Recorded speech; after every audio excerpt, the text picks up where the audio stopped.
time. Hey Mo, Hey, Ricky. the doctor is in. We are, and we're talking about the backstory, the backstory of the backstory of the backstory of the backstory, and her story. Her story of my family. Isn't this crazy? I love it. So But it's great to have so many generations, though, to be able to talk about and get the backstory because we don't always know. we don't. We And don't. even this story goes back maybe two generations, but it may not be going back far enough because we don't know where it started. Right. My Yep. So this is my mom, Wilma, right. and my two daughters, who you've seen Amanda before, and you know Haley. So here we go. We're going to tell our story because we had an interesting year, right? We've been doing this for like a year, right? When did you start? So I'll just start by saying Amanda, who's 38, and she has my three grandbabies. And they're three, almost five and almost seven. Wow. She just recently had a prophylactic mastectomy. Wow. And she made the decision to be a girl boss and get rid of her boobs. How are So you feeling? How are you doing, first of all? I feel great, honestly. I feel like I've now taken on a new extra role in my life and coaching a lot of other Black women through this process. It literally was just texting with a friend who had the surgery a week, not, she's like a friend through a friend who now is a real life friend, but she had the surgery last Tuesday. And so I texted her like an hour ago to say, you're halfway through the drains. It's almost over. That's the worst part. And she just texted me back to say, like, how long do I have to keep them in? But it's good. I feel like honestly, the only regret that I have is maybe I should have gotten bigger boobs. Like Awesome. for you, it's a big deal that's that's great. Like that's what a Yeah. great Yeah. problem to have.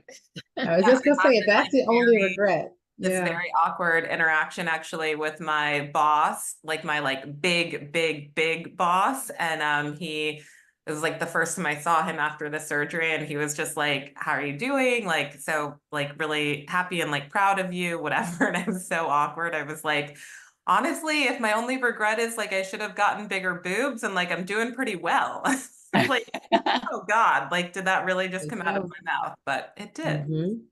So you're a big, We've big never boss. been a big boobs family, so it's I know, but I think because I was also like literally for years of my life, I prayed for boobs, and I would like do this every night, like I like, We all did. We were yeah, all like I was like, you must increase it. Like I just like wished for boobs for so many years that I was like, woke up being like, oh, it was my shot. I didn't go through with it. all the Taibo videos. Yeah, exactly. But I really liked my doctor, and I told him that I wanted to look natural, and he made me look natural. So I can't complain. Wow. Yeah. Wow. That is So, not everybody's story, but so it's so amazing to see you so empowered and doing so well. And I think it's a narrative that we don't hear enough of. It's not to sugarcoat anything, but I tell patients all the time, this isn't my grandmother's. It's not your grandmother's cancer. I watched my grandmother spend a week in the hospital with huge scars, and she had Totally. mobility issues and lymphedema and all these things. And yeah, she had cancer, but even for the prophylactic patients, it's still hopefully not as bad as you think, right? You make it in your head to be like this huge Totally. thing, and everybody's journey is different. But in general, things are the medications, the pain medicine, the numbing that we use, even intraoperatively, like all the stuff that we do is hopefully giving people a better experience. I know, Dr. Mo, what is the drug? It starts with an S that it like helps you wake up from the surgery. It helps you wake up from the surgery. Yeah, it was like I'll look it up while we're chatting, but Okay. I feel like I like literally woke up. Like I remember they like wheeled me into a room. I was sitting up in a chair. I was groggy, and then they're like, "Do you need anything?" And sort of like, really heavily encouraging me to like drink a liquid or eat Jello. And so I was like, "I'll take the Jello." So I ate the Jello and I went back to sleep for another hour. And then when I woke up, I was like, okay, I'm ready to go home. And such a different experience than when I had, when I Yeah. went for my mastectomy, I literally tried to sit up and I felt like a truck had driven through my body, backed up and driven through my body again. I had never felt pain like that in my life. And I remember thinking, WTF, what Right. just happened? And I And had they were all in the zero room. pain, Mhm. zero pain. Yeah. Like I like took the they gave me tramadol and I took that for the first 2 nights only because I was afraid of feeling pain. And then I just like needed Advil for a week. We use long-acting bupivacaine, like the long-acting lidocaine. You know, you go to the dentist, they give you the lidocaine for the pain. Long-acting, Yeah. it lasts 3 days now. We use a whole complex of enhanced recovery protocols, what they call it. But you know, Ricky, to your point, I mean, I look at Sarah Sidner, for example. You know, she's having a really tough time after her recovery. She's walking at least a mile or two a day, and she's, you know, cataloging and what do they call it, vlogging her entire journey, and she's feeling pretty she's feeling it, you know, so everybody's journey is different. I know. I also had a lot of lymph nodes taken out. You know, when I had cancer surgery, it was different, but Right. I was out of commission for a good month and I was Mhm. taking all that stuff and, you know, all the drugs. It was bad, but I'm so glad Amanda didn't, Yeah, you I know, was like, my mom came, she moved in for a week, and after a week, she was like, you're good. I'm going back on the road. I got other have. people See to ya. fix. Yeah. I was like, See you, So how did bye. we get here? What's the I know. How did you get backstory here? then? What happened a Right. year ago, Amanda? Like, think about. yeah, I mean, for me, I saw like I'm 38, I have 3 young kids, and I like know what I do know about our family history. So I know it's something that I need to take extra, you know, precaution with, and felt like I had a bunch of doctors sort of ignoring me for like the 3 years before that, just like not really taking me seriously, and not actually agreeing to the fact that I was high risk, even though I was sharing this history with them. They were like, you're fine. Like nothing about your situation necessitates a mammogram before 40. So like, sorry. And I was like, oh, like, can somebody please take me seriously? And then in the Yeah. span of like the last 18 months, I had 3 women that I know, also with all young children, one of whom is like a very close friend of mine, get diagnosed. And I saw one of them, she had the surgery on August 31st, and I went to go visit her the day after the surgery. And I was like, I can do this. I was her doula actually. So I was like, I know your pain tolerance and I can do this. I can do this. I can do this. And so that set me on like, I just got really, I don't know, aggressive with my demands, if you will, and was like, I'm finding a doctor. And luckily, you know, to you all, I was able to like get in touch with Dr. Hampton, go get, did like the intake. There was a woman there who helped go through my family history, and again just like took what I was able to share with her on the Do a risk spot. assessment. You did a risk I assessment. did a risk assessment, Yep. and then she scheduled a mammogram for me, and so that was like October. I did the risk assessment, and I remember her actually coming back, like, you know, you're like ready to leave the doctor's office, and she hands me a piece of paper and says, here's your risk. I've calculated it to be 38%. And I was like, okay, like at that time I was like, oh, that's good. That's low. Like that's lower than I thought it would be, you know? And then I think You expected it to be worse. she could see that like I had this sigh of relief come on my face. And then she was like, well, anything above 20 is Anything over considered 20. high risk. And I was like, oh. And then she's like, yeah, like you don't want to be at 50%. You definitely don't want to be at 100%, but like this is, you know, it's serious. And so I did the mammogram the day before Thanksgiving, which I also, you know, was my first mammogram, and I will say it was not bad. It was really not bad. Mhm. I was like, oh, I don't know why there's all this like drama about it. This is fine. You must On have had a- a different machine than I've had. Never had one that was good. See?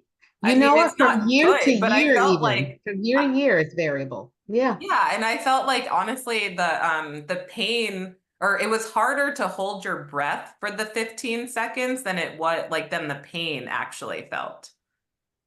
Well, Amanda, it's funny that you've been dismissed too, because like I think I've been dismissed recently because they told me that because mom's cancer was over 55. That Yes, makes me not, that's exactly. why we are not being told we're, because Correct. like That's the FDA wild. Having a Yeah. first degree relative puts you at like 2.5 times the risk. So I know, Yeah, but they they do. all They say do. because it was post menopause for her, it's like they Mhm. don't take it. I It get it. actually, but it this is actually still- caused my menopause, I think, you know. Mhm. But I think the one thing I want to clarify too is that I do not have any genetic mutations. Mhm, So mhm. that was part of the Right. conversation. I think if I had had BRCA, it would be different, but I don't. And what we know is that the gene panel that we are currently testing on basically did not include Black bodies. So the genes that we're being tested for could be something totally different for Black women. Yeah. So that's why the risk is the risk that she's even telling you from that genetic panel, it may not be accurate because Well, we don't. also, and sorry, just to be clear, also, that 38% number was only from me telling her that I know in our family had breast cancer, nothing Yep. else.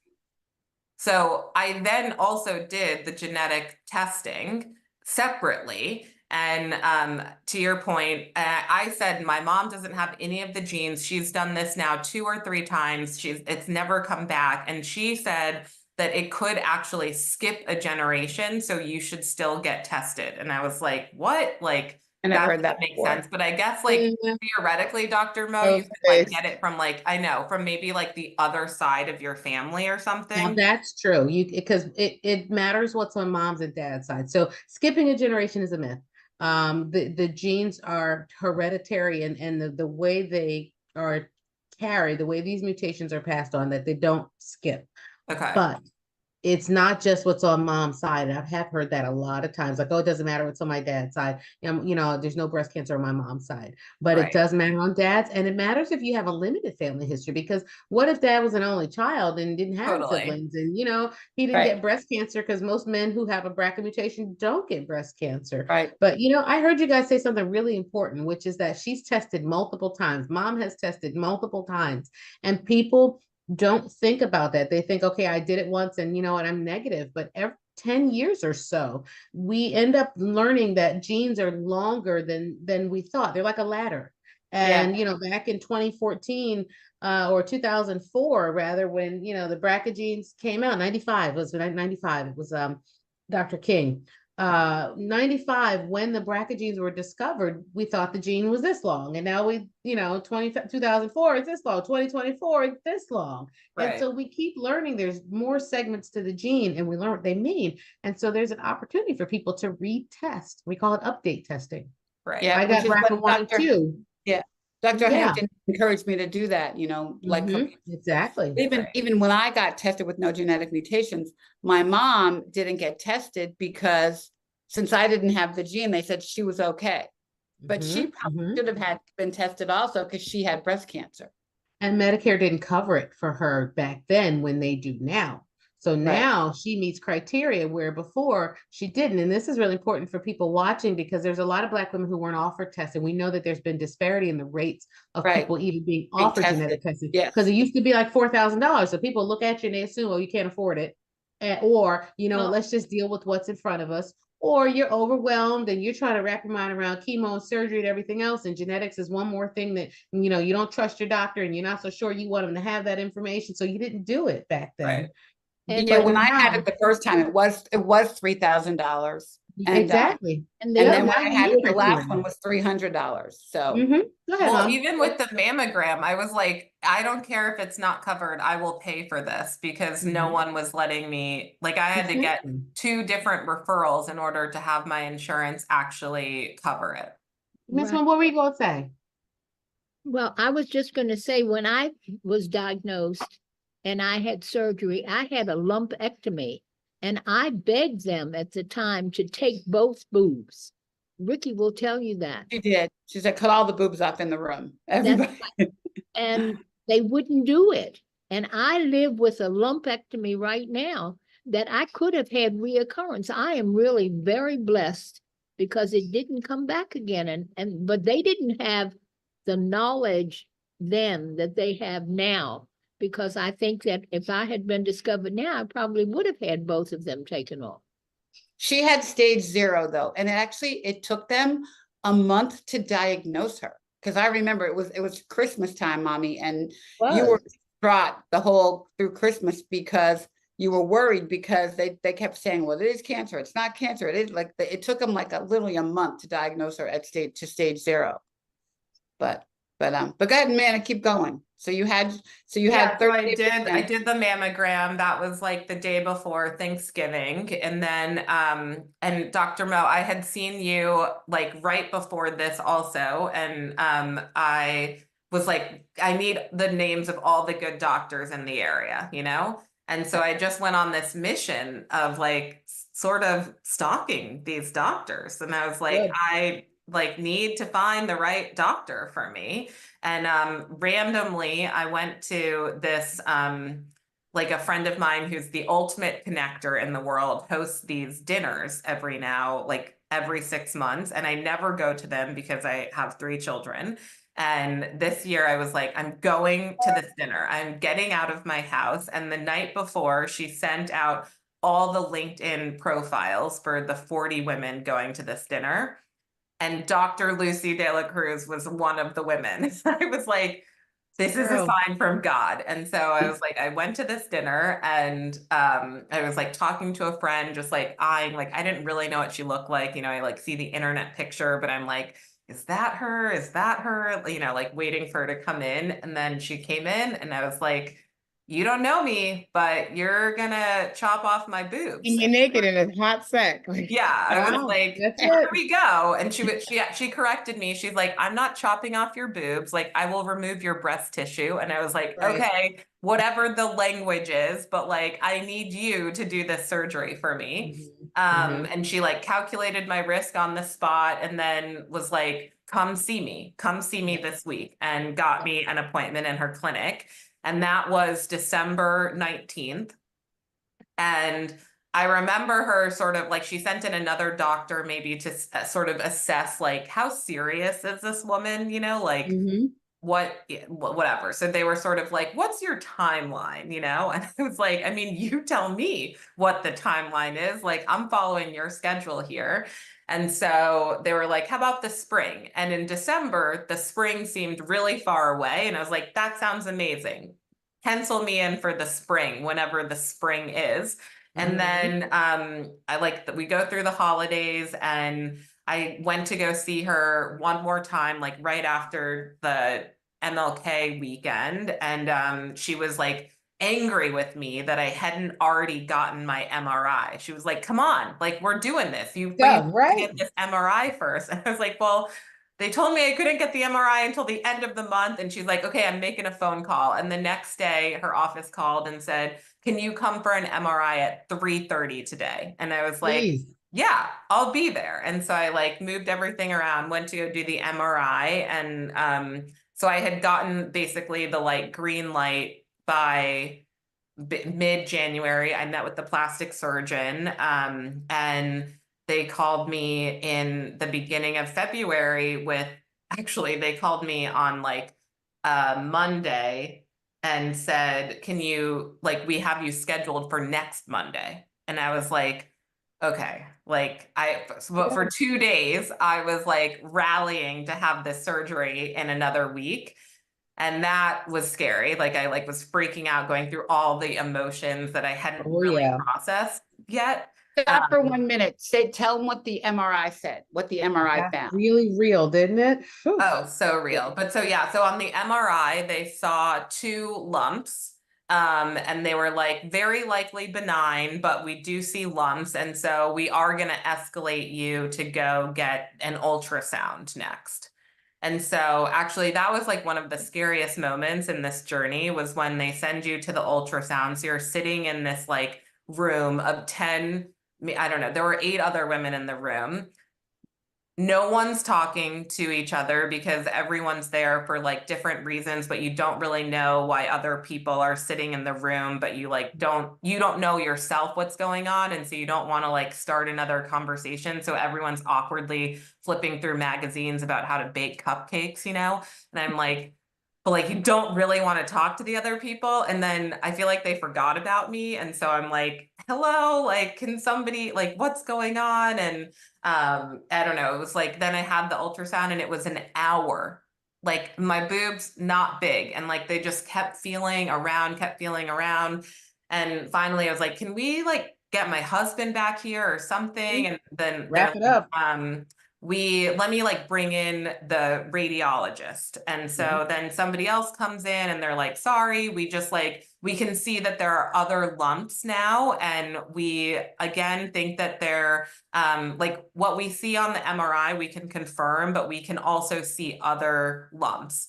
They're probably cysts, they're probably benign, but in a normal situation, we would say we should do a biopsy, but because you have already said you want to go forward with the double mastectomy, I need to confirm with the surgeon whether or not she wants to do some sort of localized, basically they would like dye it to make sure that they got it in the surgery, or if it was within the margins that she felt comfortable that she would already get. And so that, you know, took whatever extra time in the ultrasound room that day. But ultimately, I was able to just go forward with the mastectomy, and it was all like within the margins of what would be taken out. Good, good. But it's So scary though, I you started know? with calcium deposits.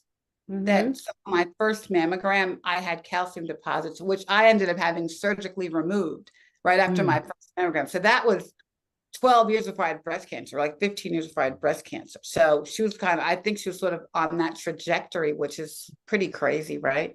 You would at least been on the 6 month, come back in 6 months. Oh, it looks like nothing, but let's check it again in 6 months. And so for a whole year and a half, you would have been in this cycle of repeat Nervous. scans that your insurance didn't sort of cover, but not really. So you'd have to pay like a high deductible potentially, and then you'd have to just kind of keep getting follow up and follow. And it drives women nuts.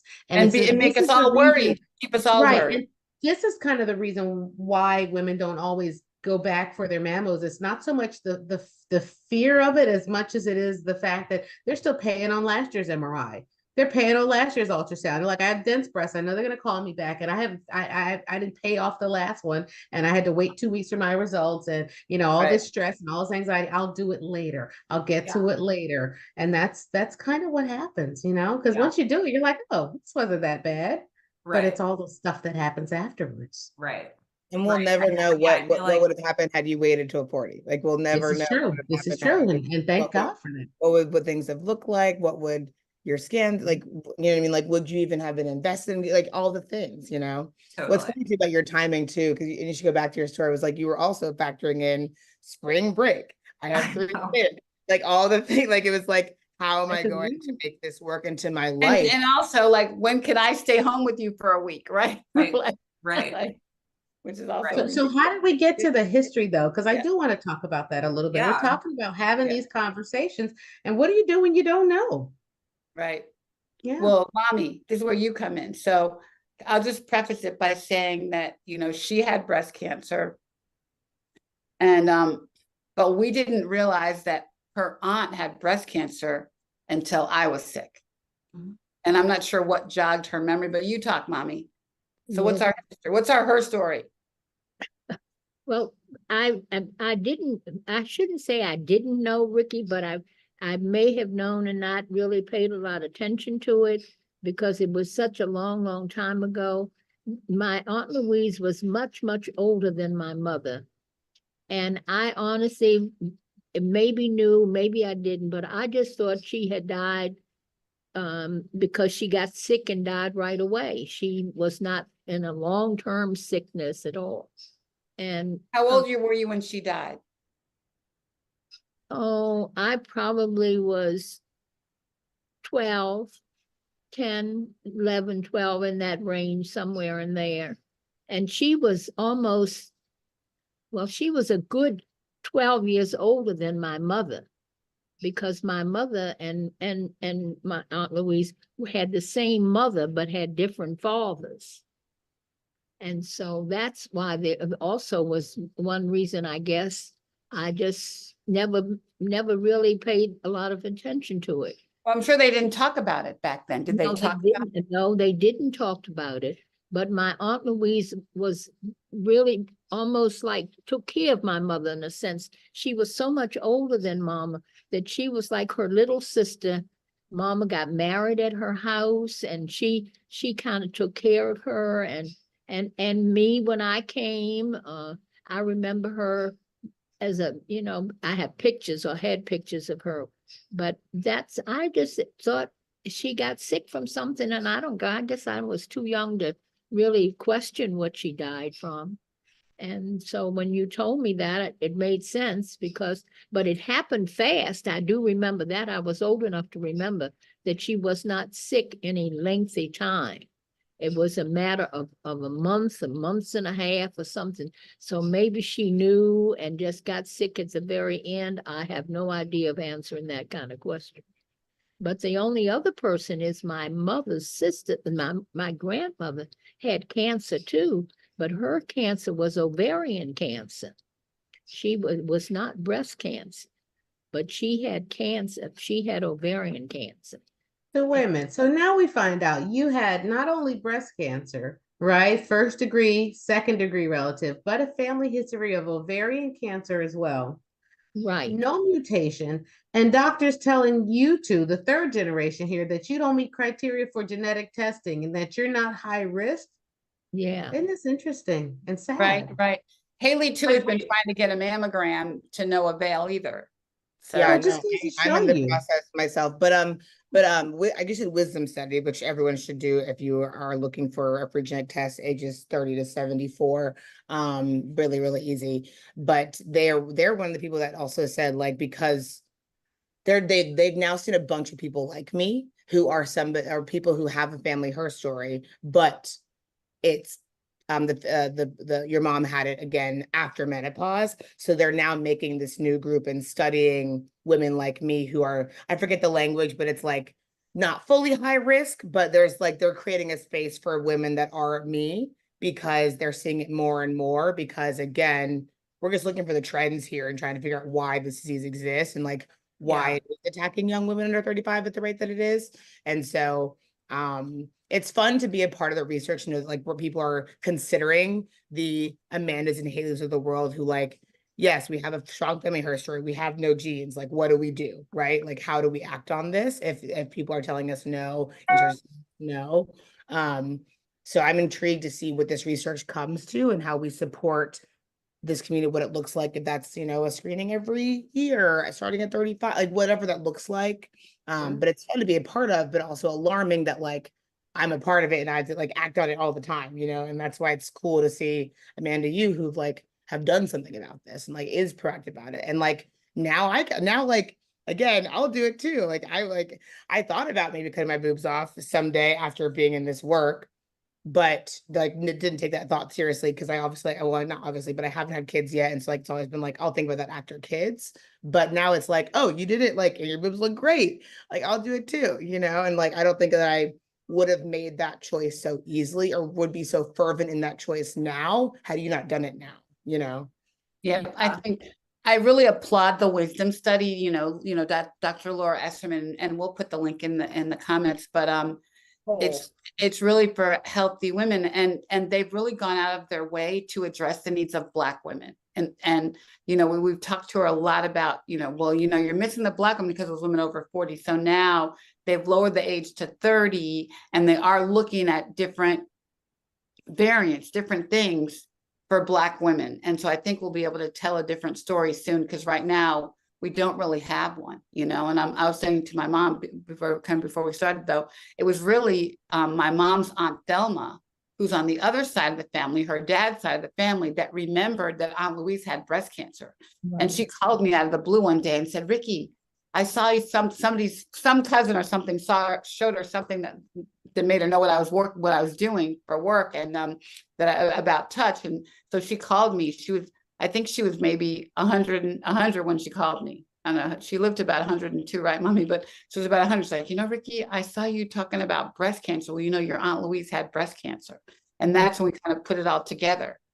But Wow. Well, Grandma, earlier you even said too, your thought was like, I was too young to even ask, right? And it's just like this moment of like, is that a thing? Should we be too young to ask our family about these things? Like, we yeah, have to change that narrative. And I think that we've done that in our household, but like, we have to continue to Oh my promote that. God. There is no like too Belle young. told everyone in her first grade class that mommy got new boobs because she was afraid of breast cancer, you know? I know. Well, Yeah. remember the day though that Belle, you know, Belle and I were in the shower. This was when she was 5, maybe. And she wasn't quite 5. She was it was a month before her 5th birthday. We're in the shower and baby Hart was still a baby. She was still nursing. She's like, so Dovey, how come you don't have those things on your boobs that baby Hart sucks on? And Wow. so I had to explain why I didn't have nipples, you know, to her. And so that was kind of, and I spent an hour trying to explain breast cancer to her. I said, okay, we're not going to talk about it anymore. You know, she's not quite 5, but then, you know, a year and a half later, her mom goes through it, and then thank God her mom has nipples. So Yeah. What do I do? The other day actually had to correct her because she was talking about an old neighbor of ours who had actually died of prostate cancer, but she like doesn't know about other types of cancer. She only knows about breast cancer. So she was like, Mr. Maurice died of breast cancer. And I was like, no, there are actually a lot of other cancers, you know, but like in her brain, she's like, all it is breast cancer. Yeah. Thank God for that. Uh, Mo, I think the other thing that it was very fascinating for me anyway, the conversation, but also when Ricky asked me about this, I started thinking about all the people in the family and the reasons they have died. And Hmm. very interesting for me that I did that, going back and look at it, because everybody else except those that we've talked about have died from heart problems, not any cancers. And on my father's side, they were all heart problems and diabetes. And I just But he had cancer. Your dad had cancer. oh He yeah, had I meant to say he's the only one. esophageal. Yeah. He is the only one. His brothers, his father, all died from heart problems, but he is the only one that had cancer. Which is why we'll put the link in the chat, but we have our like her story worksheet, which goes into like deeper than breast. We go into like anything that could be a risk in Black families. And yeah, it goes diabetes, hypertension, ovarian, cervical. This is a worksheet also approved by Dr. Mo. So definitely take it to your doctor. But also it opens a conversation for all of these things that happen in our families. We can talk about them. They present risk for other things. It also dives into the age at which people got their cancers, because again, that's an important fact. And so like a good way to start the conversation if you're not yet already having it in your household, because I would say that like even as a family, like I feel like we're pretty open about the things we talk about, but even like mom getting sick, that was hard to talk. Like it's still hard when it happens, right? Even if you are open, as like ridiculous as we are most times, it's still like these are alarming things to talk about, especially when you are not wanting to show weakness for various reasons and not wanting to show all the things that come with being a mom, right? And so I think that and you also like secretly, I don't know, selfishly like want it to be that no, that was a fluke, or like she's like the Yeah. exception. She's like, yeah, horrible situation for her, but like never gonna happen to me, right? Like you like want it, you want to isolate the situations, even if like there is a connection, like unless it's really obvious, it's also easy to just be like, oh, it happened to her and just her, you know? Yeah. Well, you guys were 19 and 26 when I got sick. And Haley was, you know, a sophomore in college at Dartmouth, and Amanda was working in the Obama White House. And so, you know, they were pretty much, I didn't want them to feel the burden of my illness, you know, with me, but they kind of insisted on it, you know, but I think Well, that that's the thing, right? Like talking to your kids about it, no matter the age. I mean, that's a conversation in and of itself, because so many people are afraid to be a burden and not realizing that passing on that generational knowledge and that experience and watching you go through it and overcome it is what empowers their kids to be able to overcome and do tough things in their lives too, you know? Yeah. Well, my dad had colon cancer, and his mom had leukemia. So we also had that on the other side of the family. And I know there've been a couple, well, we know colon can be connected to breast. We haven't really figured that out yet, but I know there's something there. But even when my dad got sick, I don't know whether he ever had a colonoscopy. He died at 73, which was pretty young, but we never talked about that. You know what I mean? I don't know, like, to me, you shouldn't die of colon cancer, right? You can prevent colon cancer. That's a preventable one. So when people say they have colon cancer, it's scary to me, like you're in control of that to a large degree, right? So did my dad just we never talked about it until he was sick. And I think even he sort of had a bout with it, had his colon taken out. And then 2 years later, it came back with a vengeance. He died in 3 months. And he didn't tell us until we found out on a Friday he had colon cancer. He died on Monday. It was really fast because he didn't want to be a burden. Could he have done a clinical trial? Could he have done chemo with the surgery? He probably had many more choices of treatment than what he took. He just took the surgery and kept on going because he didn't want to be a burden. But again, an example of how Black families don't talk about it. You know, and clearly I didn't know anything that I know now about cancer, you know, but I mean, he didn't share enough to even for us to get involved in the conversation. And I think that's what happens with Black families, right? That could he have lived longer? I don't know.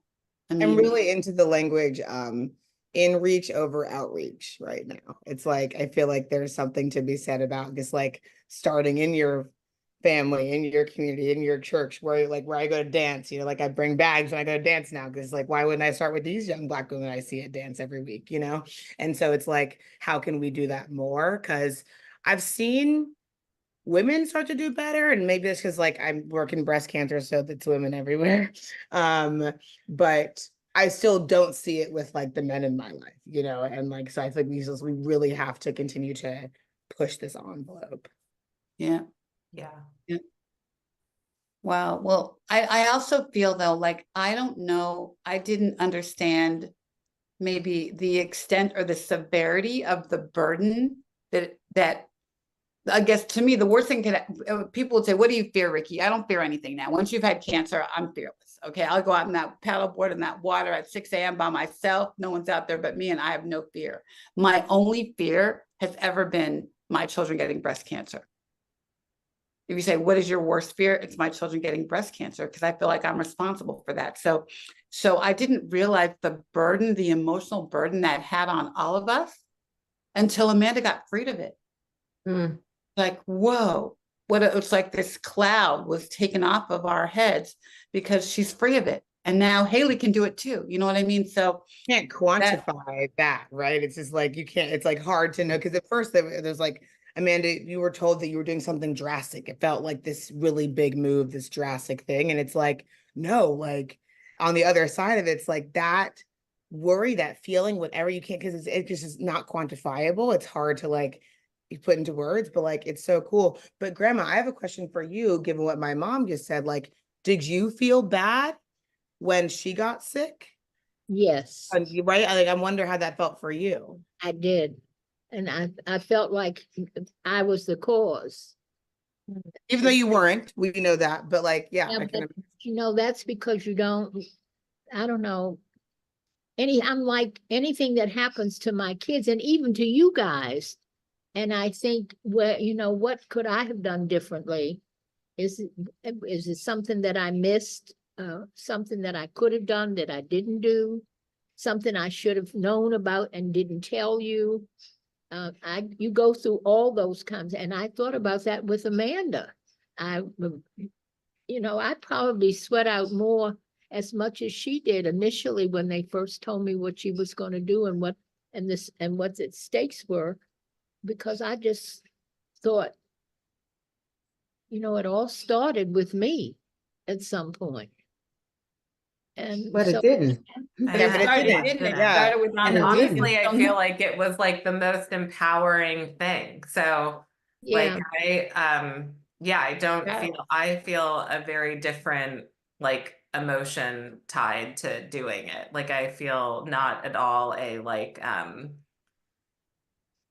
I don't know, like I definitely feel a relief that I honestly also didn't know how deep it was until like being on this side of it. Like, oh, I don't like, I don't know. I think being a mom also, you're just like, not even so much like, I don't want them to deal with it, but I'm like, I want to be here with them and I don't want to miss anything. And so, like, if I have the ability to control one aspect of like securing my lifetime with them, then like, I'm definitely going to do it because I want to be there with them.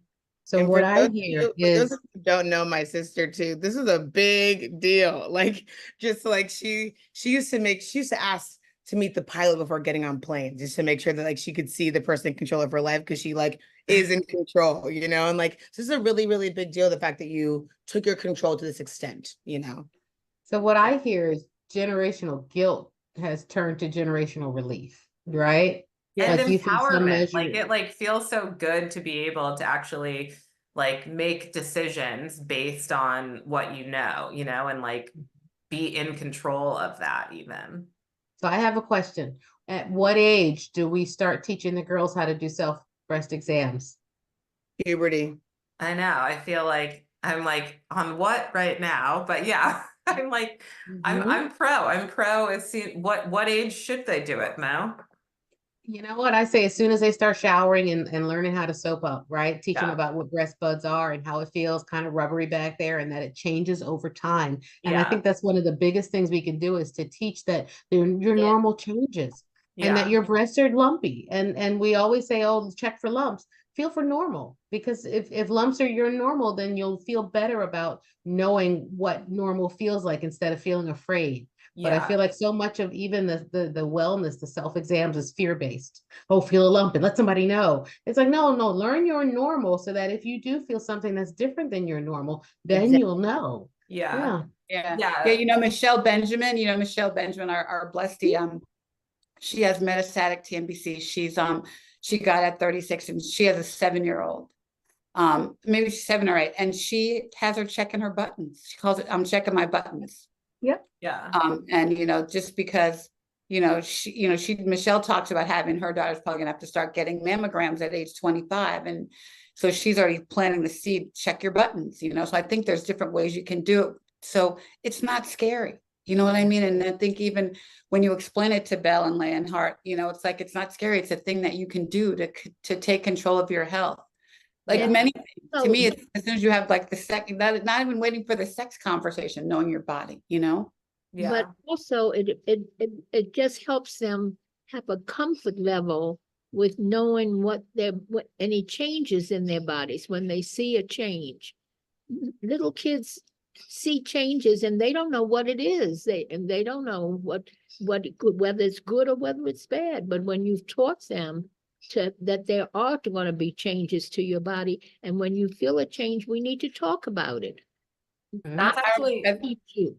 Go I ahead, was Nan. gonna say, I think that that's one of the things also like on this end of having done the prophylactic mastectomy, like my self-care ritual is now really different. And so I've been in groups where they say like you should still do the self exams like with your children, not necessarily because you need to, but just because you should teach your children to do them, right? So like I have to like make sure that that's part of my routine, even though it's not necessarily needs to be part of my routine, But if it's routine, when something different happens and they have easy to come and talk about it and they will recognize it. And I just think it's very healthy. Yeah. I think too, like we had so many like bathtub songs, right? Like how do we incorporate these moments into the rituals that we have growing up? Because I feel like Love that. I can hear a check your buttons right? bathtub song. Yeah. Right? We had a lot of Like, bathtub songs. We had a lot of bathtub and parties. so it's like, what if this language was a part of those moments too? And how can we create that? I think is really cool. And innovative and fun, because it's like we culturally already do these things, and so how do we just combine breast health in there and vaginal health and all these things that are really, really important to talk about while your body again is changing. Yeah. Yeah, no, my piece in the morning when they were little was to take a bubble bath every morning. So literally at 5:30 in the morning, I would be in the tub with bubbles. And eventually, and I would have to get out by 6:30 to get ready for work and school and everything. But eventually we were all in the tub like every morning. And that was like a thing. So it's like, can I please just have a bath for like, can I have 20 minutes by myself? Nope. And then I, they mean, would both- I shower with Amanda until she kicked me out. Like I very much shower with it. Like it was like just because like that was again, these are routine things. It's like bodies are weird and normal and great, and that's what they are. So let's just like celebrate that. But I think we did a really good job of celebrating bodies in our family. I'm really excited about the amount of just like body positivity that we came out of, especially after being Black girls in white schools and like all of that and dance and modeling the things that like could lead to very different understandings of our body. With that said, like we could have gone a step deeper, and I know now that like Amanda and I will, and then our kids will, and we'll just continue to like go get a little bit better every year, maybe every generation. Yeah, that, and I mean, I also feel like the science, and Mo, you were saying this earlier, of just like even the care has changed dramatically. Like I also want to give credit to the tremendous advances that are being made, so that also like for our kids, it's just like a very different scenario than it was even for us. And like even, I mean, I feel like even in the span of the last 6 months, the age of the mammogram has changed, like it's like there is so much progress being made. Or like I did a recording one time for my breast surgeon to go take to the, I guess, like a conference of international breast surgeons to talk about the modern mastectomy of just being able to like preserve your nipple, do the nerve resensation, and Yep. how Yep. it's like I had 2 drains, my mom had a lot more than that. And just like, yeah, there's new like improvements and a ton of people doing that incredible work every day that hopefully will also keep the Wow. progress happening. Amanda, talk about your nipples and your resensation. We didn't talk about that at all. What in your surgery? I kept all this talk about like, oh, my mom's like, you never have to wear a bra again. And I'm like, I do have to wear a bra because my nipples are hard all the time. So I do have to wear a bra or something. Okay, I didn't know that. Did your nipples stay hard now, the ones you kept Yeah, them? I think that they are not, I don't think that it's like all the time, but yeah, they're definitely hard, like not like just at a random moment, I love this for you. So yeah, so I'm And like, how's the sensation? It's diminished, but there. I feel like it's coming back. So like I still don't really have sensation like below my nipple.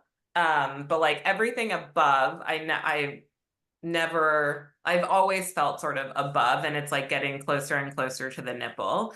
And then with my nipple, I'm like, I can feel when I'm moving my nipple around. I can't so much feel when like I can feel pressure, I guess, but I don't feel like positive or negative association yet, but I can definitely feel like it feels different today than it did a month ago even. And yeah, the doctor said that it could take, 6 months to a year basically. So we'll see. I don't know, but that was like the one thing that they said insurance might not cover was the resensation, because I guess it's still experimental and like not everyone is doing it yet. And so they were like, worst case scenario, you have to pay for that if you want to do it.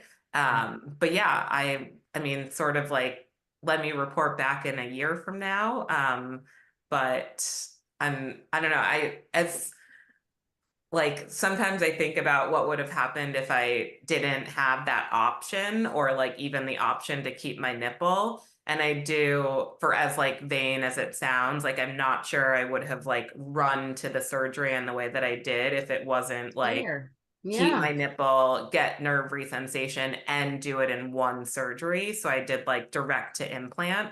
And I think if it had been a different scenario, I might have like I would have thought about it differently.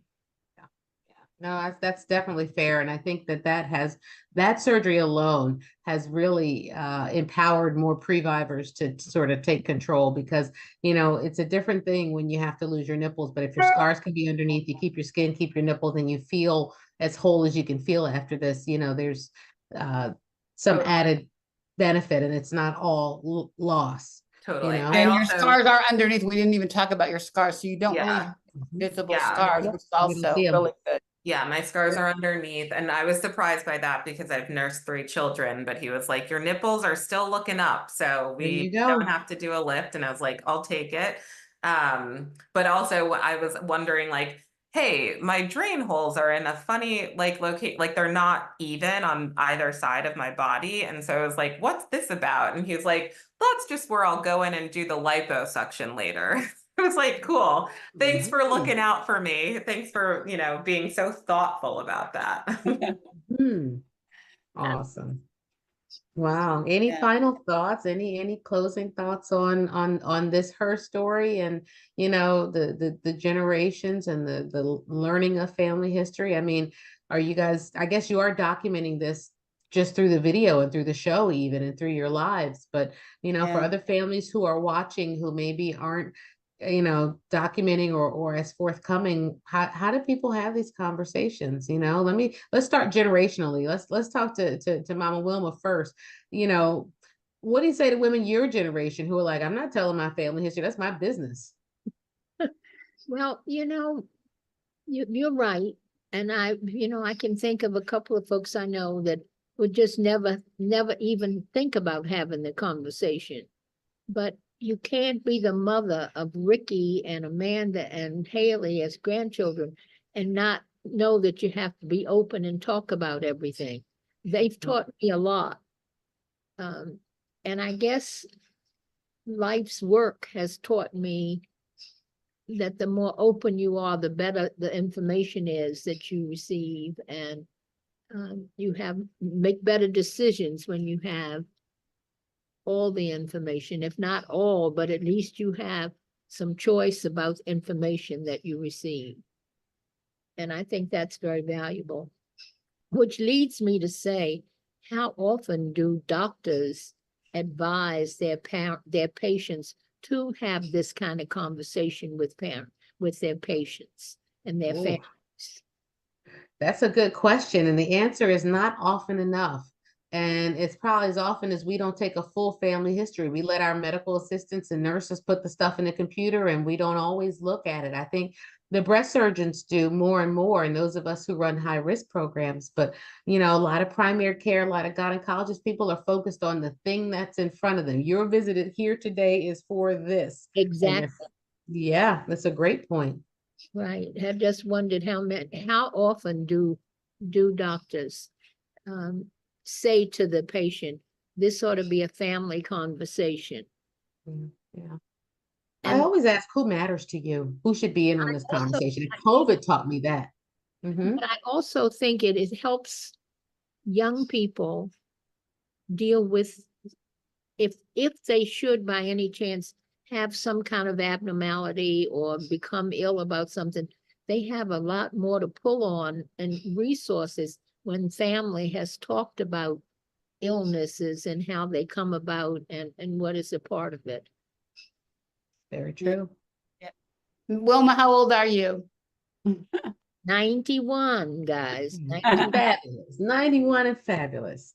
And let me just say to you that all the women on my father's side have been at least 101. One was 102. So they've been. You got goals, Grandma. Huh? You got goals. That's Right.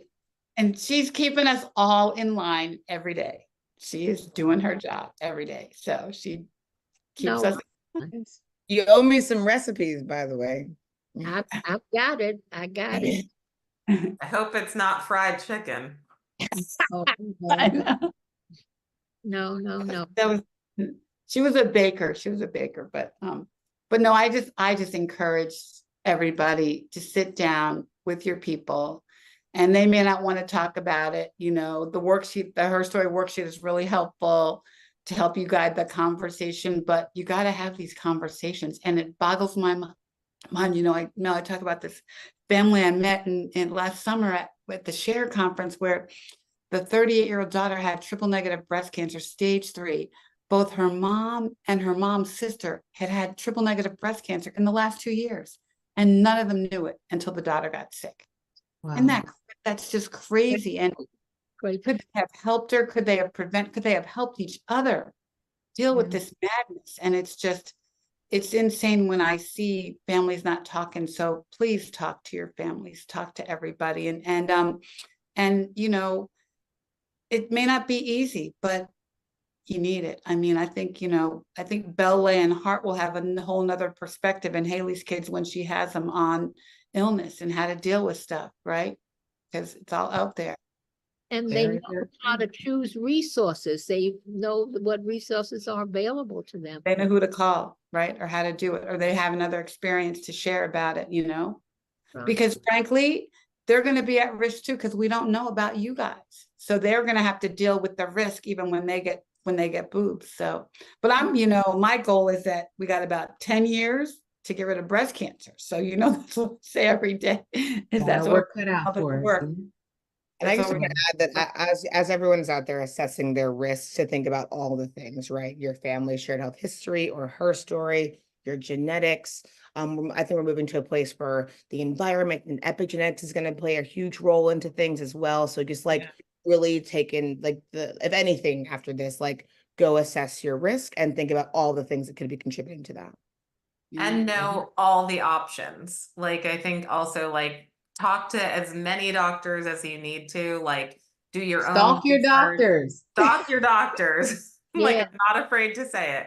That's right. No, like, build a health team for you that you trust in, and that will share all of the options. Cause that was a thing, for me, like, they were like, these are your 3 options. You can do regular testing and we will catch it early. You can start tamoxifen, which my doctor actually suggested not to do because I'm 38.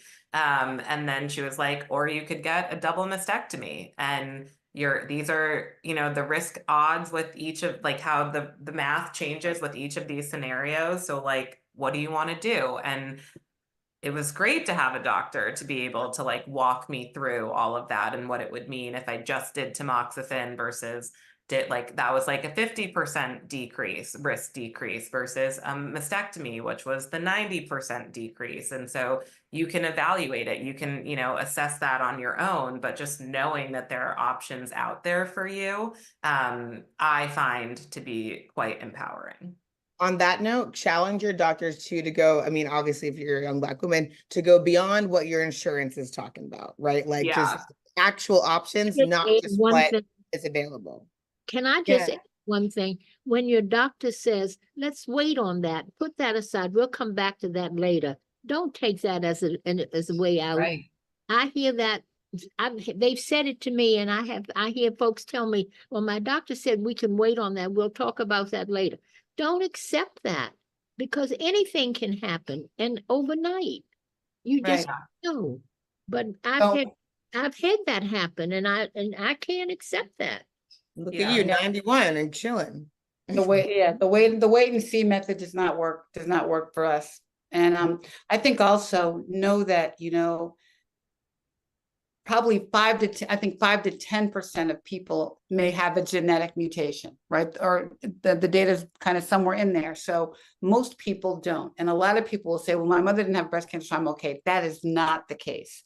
And Right. frankly, if you have a family history and you're Black, you are at risk. If you have a family history of cancer and you're Black, you are at risk. So do something about it. You can take the information, and you may have to fight for it. Amanda did. I mean, she was pretty relentless in pursuing, and we'll help you do that. We'll help you do that. If you need tools, if you need words to say to your doctor, reach out to us, and we will try to help you have these conversations. And we'll help you have these conversations. So don't let no be an answer. And, we never take no as an answer. It's always how. It's true. And, you know, and one of the things I always tell my patients, you know, if doctor says, oh, it's probably just this, how can we be sure? Right. Right? Is there some test that we can do? And what should I look for at home? If they send you home and say, oh, everything's fine, it all checks out, what should I look for at home? And when do I get to see you again? When are we following up on this? So there's some things you can ask, even if everything checks out, because you want to know that it's okay, not just today, but a month from now, 6 months from now. So how do you know at home when the doctor's not there and not doing the exam? So asking those follow-up questions is actually a really important thing to do too, as a part of self-advocacy. Yeah. Wow. And that's what I think the take-home message is. I mean, you Be a heard it girl from, boss. that's it, you know, you're CEO of your own health and your own life, right? Yeah.